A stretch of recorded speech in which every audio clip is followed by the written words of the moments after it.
Parashat Tetzavé, Ve'ata Tetzavé et Beni Israël.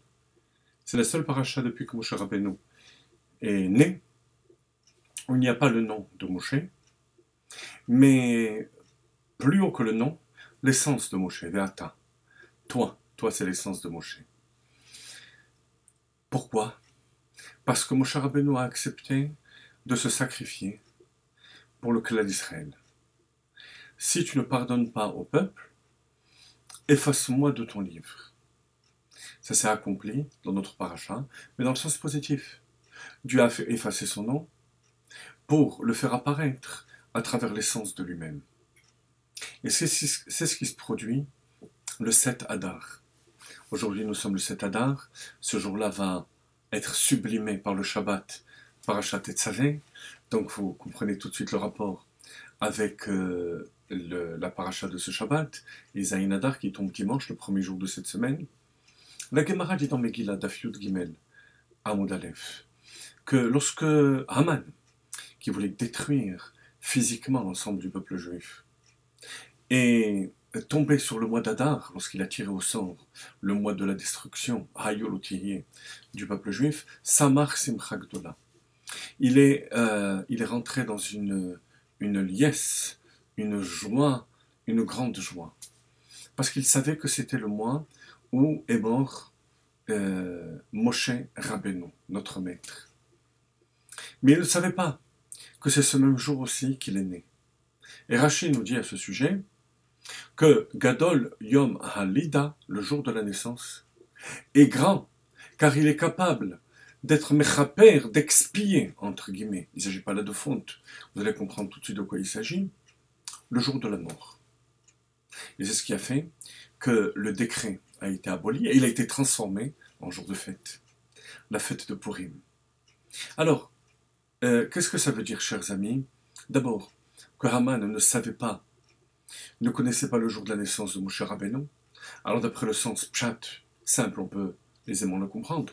Parce que le jour de sa mort était connu de tous les peuples, de tous les sages de l'époque, puisqu'il enseignait la Torah aux 70 nations, probablement à travers leurs sages. Donc le jour où il est mort, sur les plaines de Moab, tout le monde l'a su, c'était le 7 Adar. Mais que ce soit le jour de sa naissance, la Gemara le déduit du pasuk Ben Mea ve'esrim shana anochi hayom, aujourd'hui, ça veut dire qu'aujourd'hui, Moshe Rabbeinu a eu 120 ans, et c'était le jour de sa mort. Donc le jour de sa naissance et le jour de sa mort. Et ça, il ne pouvait pas le savoir. Ça, c'est le pshat. Le sens profond, c'est que le jour de la naissance, au moment de la naissance, bien que la maison se remplit de lumière, on va expliquer tout de suite ce que ça signifie chez Moshe Rabbeinu, mais ça n'a pas été dévoilé à l'extérieur. Parce que le travail de Moshe Rabbeinu, le travail, je dis bien, non pas la neshama, le travail, était là à l'état potentiel. Par contre, le jour de sa mort, tout ce travail, toute cette formidable action de Moshe Rabbeinu, c'était déjà concrétisé. Donc c'est normal que Haman en avait connaissance du jour de la mort. Mais de l'état potentiel des choses, non. Qu'est-ce que ça veut dire que le jour de sa naissance, toute la maison a été remplie de lumière? D'abord, qu'est-ce que c'est cette lumière? Qu'est-ce que c'est cette lumière? Rabbeinu Bechaye, sur la Torah, dit que c'est la lumière de la Torah. La lumière de la Torah était déjà concrètement là lorsqu'il est né. Alors que pour tout individu, il faut le travail de toute une vie. Quand je dis individu, y compris les tzadikim. Pour concrétiser cette lumière et l'amener dans le corps, Moshe Rabbeinu, qui était midat ha-emet, et on va définir tout de suite ce qu'est le emet, l'avait dès le début. Alors certes, elle n'était pas allée au-delà de la maison, parce que pour ça il faut le travail, la avoda, le travail dans le monde matériel, mais elle était déjà dans son corps. À travers son corps était complètement devenu, et déjà, pardon, pas devenu, mais déjà au moment de sa naissance, transparent à la lumière de sa neshama. Pourquoi? Parce que c'est midat ha-emet. Moshe Rabbeinu, c'est Moshe emet, le Torato emet. Or, qu'est-ce que le emet? Pas seulement le contraire du mensonge. Parce que sinon, ça serait un émet tout à fait relatif. Émet voulant dire vérité. Émet, c'est quelque chose qui ne connaît pas d'interruption, qui est éternel. Et c'est la raison pour laquelle, chez Moshe Rabbeinu spécialement, plus que chez les autres tzadikim, cette lumière était présente à sa naissance. Au moment de sa mort, il va y avoir un petit manque, non pas une faute qu'il faut expier, mais expier ce manque. C'est que, à nos yeux, il va disparaître. Ce manque va être pallié par le jour de sa naissance.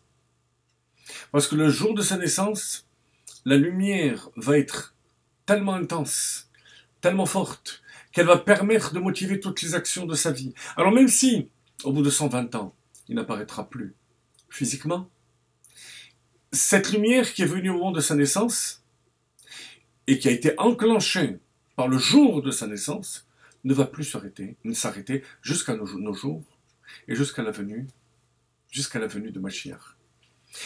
Mais Haman, bien sûr, n'avait pas connaissance du jour de sa naissance, mais lui, ce qui l'intéressait, c'était le fait qu'il était mort ce jour-là. Et donc, il y avait un manque au niveau physique et matériel. Ça lui suffisait pour détruire matériellement le peuple juif, puisque c'était sa volonté. Il ne savait pas qu'il y avait une lumière qui avait commencé à éclairer, et qui va éclairer éternellement, jusqu'à sa mort, entre guillemets, à nos yeux, et jusqu'au décret d'extermination de Purim pour sauver le peuple juif, et transformer ce décret, cette obscurité de Purim, en jour de fête.